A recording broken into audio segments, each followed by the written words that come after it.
'06 to '09 Fusion. This is a '09. It may even go further than that. I don't know. That's just what I know for sure. These are all the tools we need to complete the job on rear brakes. The most important being that breeze and my water bottle over there. Let's get down to it. Let's shine some light on this situation. We got my favorite light of all time by Goose Grip Lights. Just stick it to something metal. It's awesome. Let me try not to blind you. Here's that water bottle I was talking about. Olsa Tools, water cup holder, whatever for mechanics. Now we got some light. Take your wheels off 19 millimeter sockets on those lug nuts, and 14 millimeter right here for the back of our caliper bolts. Right here. I already cracked them free, decided to film. But before we take the brakes off, we want to take our Torx bit right here and get these off. Woo! While the brakes are still grabbing a little bit, giving us some drag.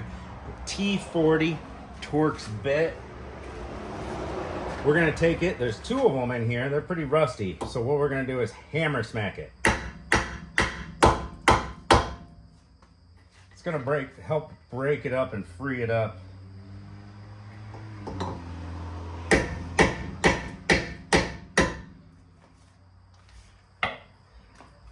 All right, now we take our ratchet. Let's break these bad boys up. And it's still gonna spin, so I'm gonna take my pry bar, hold it down there, make sure I keep even flush pressure on these rusty bolts. And these are not breaking free. Ooh, that one broke free right there. Little trick for you, a little pry bar on the e-brake cable.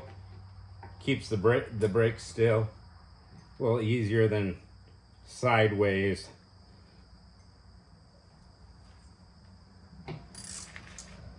I cannot keep this one flush right here.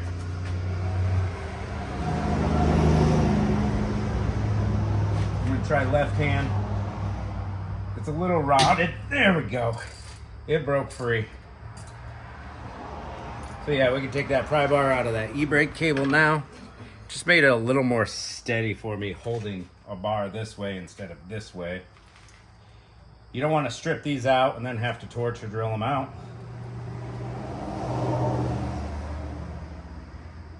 So just use a little finesse on these.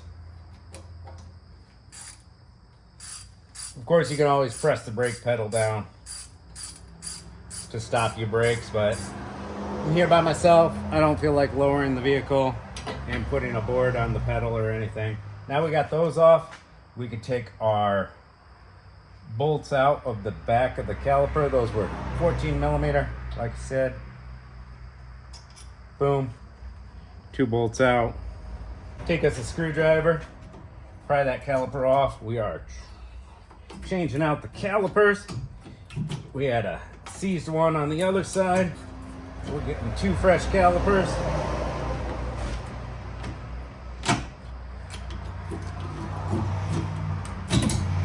Bada boom. We're not gonna really worry about this caliper again until we get everything else assembled. Let's go ahead and work on this bracket. You've got 2 bolts coming in through the back. We have a deep well 13 millimeter.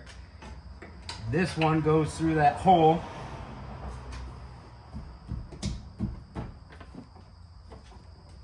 Not on there too tight.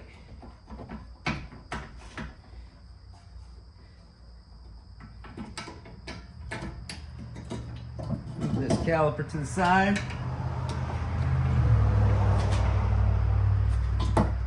Oh, that one's broken free. Coming out by hand, easier than using a ratchet back there once you get them broken free, loose. Flick that one right there and the shock will catch it. It'll fall there every time. Now for the other bolt.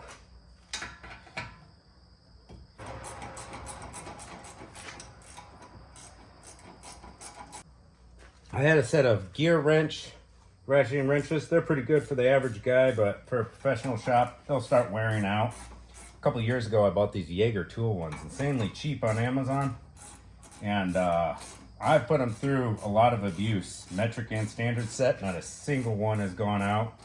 Anything in this video here you can find on my Amazon store under automotive products. There we go. We got to bracket out. Normally we would clean the bracket, all the rust off of it on all the contact points, new hardware with the brake pads and calipers, pull the sliders out, these sliding hardware here, clean and grease them with high temp silicone based brake grease. But we're changing the caliper, we get a new bracket, we don't have to do any cleaning. And then pop your pads back in, make sure you got your hardware and pads oriented the same way they come out. You can see this one was paper thin. Ready to start grinding. Now take you a hammer.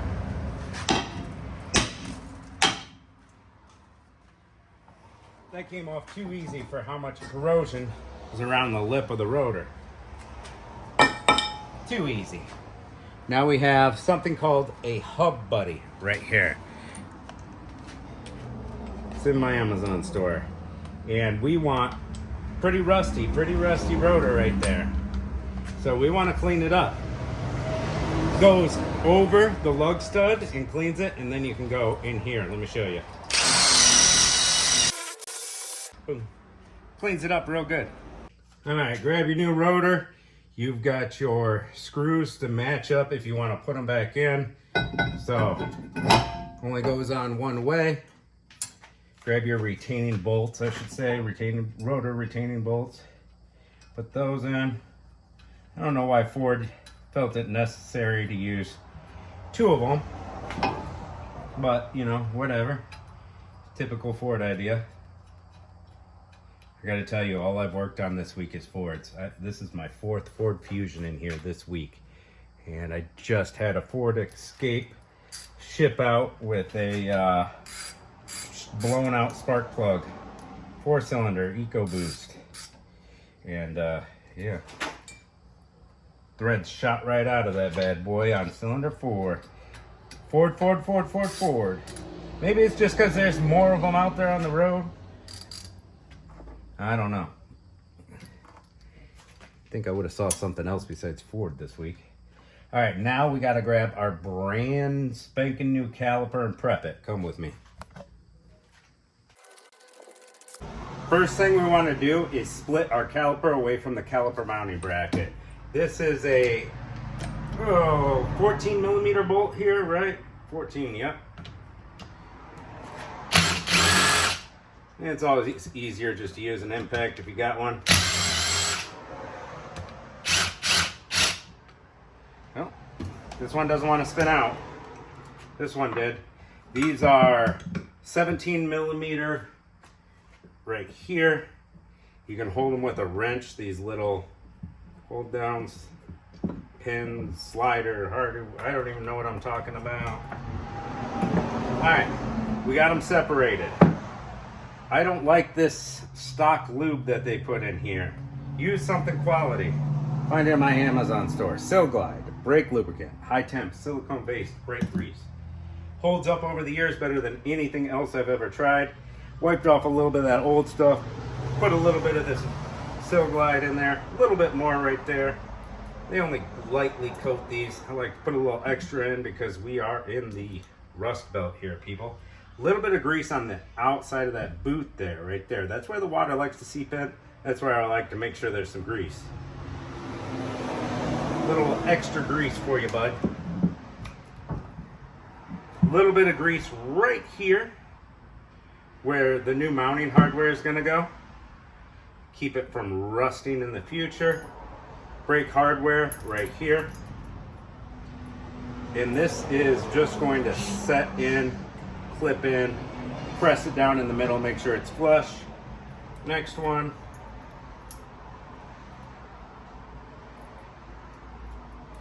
Pop it in there. See, that one wanted to pop back out on me. Got to make sure it's pressed all the way in there. And this little center clip, there we go. A lot of people will say don't put grease on the ears right here.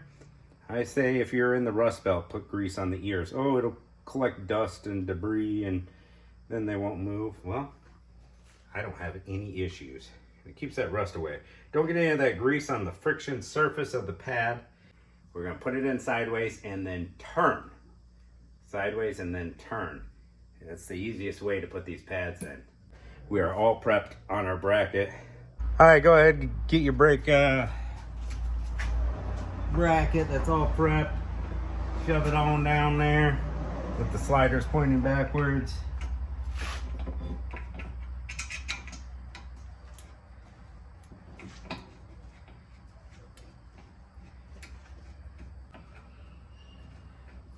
We go, got the first one started, not all the way snug, so we have a little wiggle room. Now we're gonna fish this one in through there. We got both of our bolts there snugged up by hand. This one, you just use a deep well socket through the back. I used my magnetic socket. It's always handy to have those. If you got them, use them. Not a big deal if you don't. So they are snugged up there. We are gonna now tighten down those two bolts with a 1/2 inch ratchet. Get them nice and tight. And that caliper kind of gets in your way, which is why I was kind of thinking, yeah, maybe I should take the caliper off first. It's so annoying.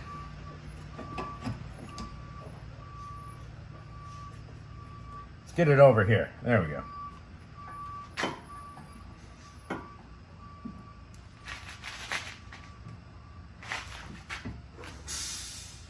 Nice and tight. All right, move on to the top one.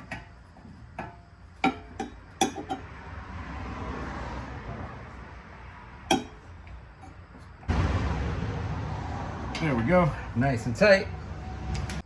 On to doing our caliper. We have this clip right here. We're gonna put a screwdriver in and give it the old twisteroo. Come on, baby. There we go. And that clip will come right off of there. Now what we want to do is press this e-brake mechanism back and pull the cable out just like so. Pretty easy. Now this cable right here, it pushes backwards. So a couple hammer taps because it's a little rusty, and the screwdriver.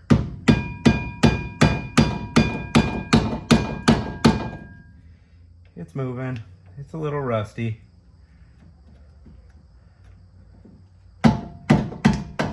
There we go. Looks like it's popping out.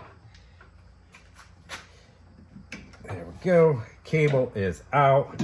Only thing holding us up now is our brake hose. I find this always easiest to use a impact to take these off, never to put them on. Always put them on by hand.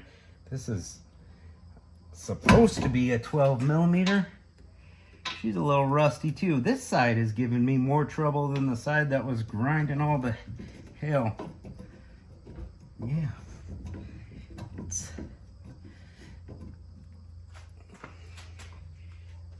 That banjo bolt's a little worn out. At least we get a new one with the new caliper. 12, that was 12 millimeter, right? Yeah, 12 millimeter. Now we have an old valve stem to keep the fluid from leaking, but there's not much fluid in the system because that caliper on the other side dumped out all the fluid. There's still a few drops left in the system. Little valve stem, tricks and tips, guys, tricks and tips. And there is twine wrapped around here. That's always cool. Caliper is off. Time for our new caliper to go on. Now there is a little bit of a trick to this. We're going to put a little bit of that brake lube right on the face of the piston of the caliper and the ears that contact. That'll help with some rust prevention and squeal in the future down the road. Nice little touch. Some people call me an idiot for doing it. Well, they're entitled to their opinion. Squeeze your pads together. We are going to only put in the bottom bolt here. All right, let me put the caliper on flush and take this banjo bolt out. The banjo bolt hits the hardware back here, so you want to take that out. And that's why we're only putting the bottom one in. But to get it all squared up,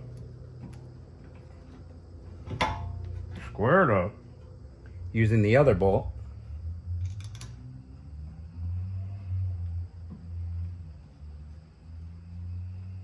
there we go. All right, we got that bolt in. Now we're gonna swing our caliper out this way. If your brake hose is all nasty, you can see this one's really clean and silvery. Make sure you clean it off with a wire brush or a small light wire wheel, like I have some for my Dremel. And we're gonna grab our banjo bolt that was supplied with the caliper, one copper washer that was supplied with it on this end. We're gonna go through the brake hose and then put another copper washer on the other side of the bolt. The brake hose is gonna fit into this notch right here, and then you're gonna tighten your banjo down. These are fine threads, so if you over torque these, you will rip the threads out. You do not want to over torque these, but you need to get them tight enough that the copper sealing washers do their job. After every hose, brake line, caliper change, after you bleed your brakes and get your pedal real nice and firm, always make sure you don't have a seeping sealing washer or brake fitting or anything like that. Now the new banjo bolt, I believe, was 11 millimeter. Yep. Sometimes they change it up on you just to F with us. You know how companies are. The stock, these are 12 mil. Aftermarket, 11 mil for this brand. After you've done a couple thousand, you kind of get a feel for where your torque should be on these. Spray them off with some brake cleaner afterwards, and a little air hose cleans them off real good after the brake cleaner. That way, after you pump your brake pedal up and get all the air out, you can really see if there's any fresh fluid just barely seeping out of there.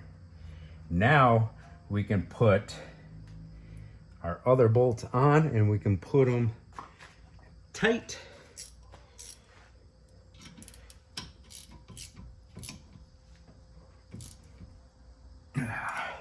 We have 17 millimeters on the sliding hardware, right? So if they spin on you while you're trying to tighten, sometimes they will, sometimes they won't. See, this one's spinning.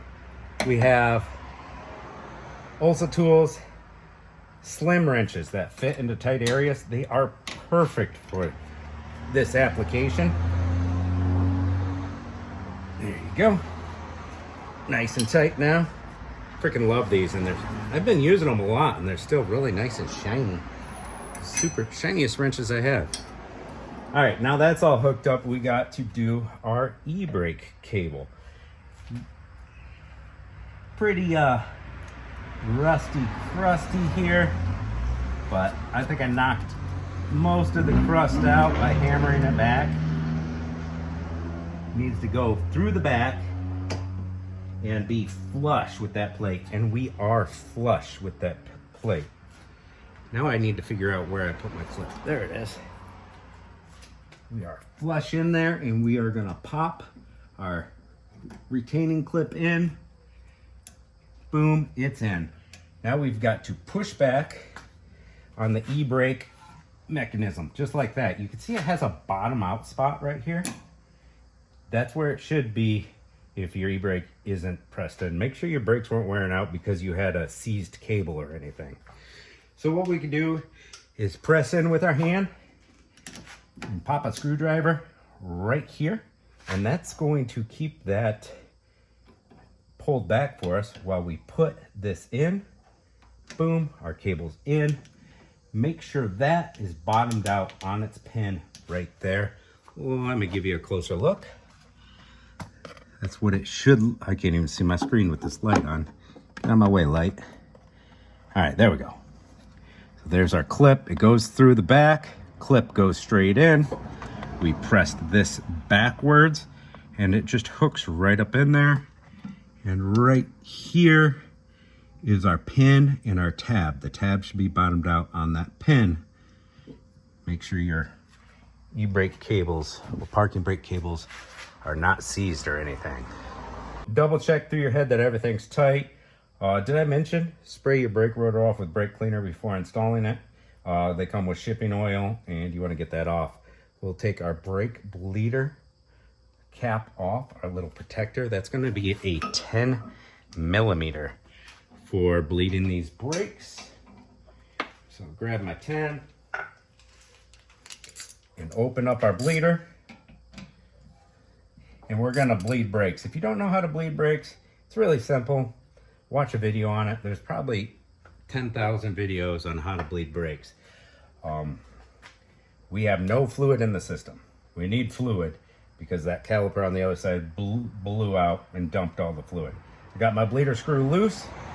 We are going to put brake fluid in the reservoir, and I'll pump the pedal a few times and then sit around and play on my phone until I see fluid start dripping out. That means gravity bled so far, and then we'll start doing the real bleed.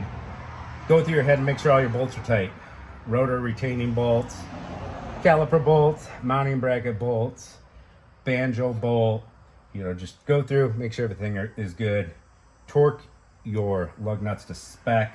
If you were just doing pads and rotors and retracted the caliper, you're going to need a caliper retracting tool. It fits in there and the caliper turns in.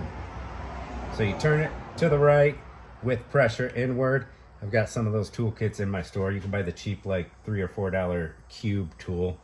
It's a little more of a pain to use, but it gets the job done. Before you take off, make sure you pump your brake pedal and they feel firm. That fluid has to press that piston into the brake pads and clamp the rotor. So if you could just go taking off without pumping your pedal first, you're gonna have no brakes. Make sure you pump your pedal, bleed your brakes if you were doing calipers. And that's the video, guys. Thanks for watching. I'll catch you in the next episode.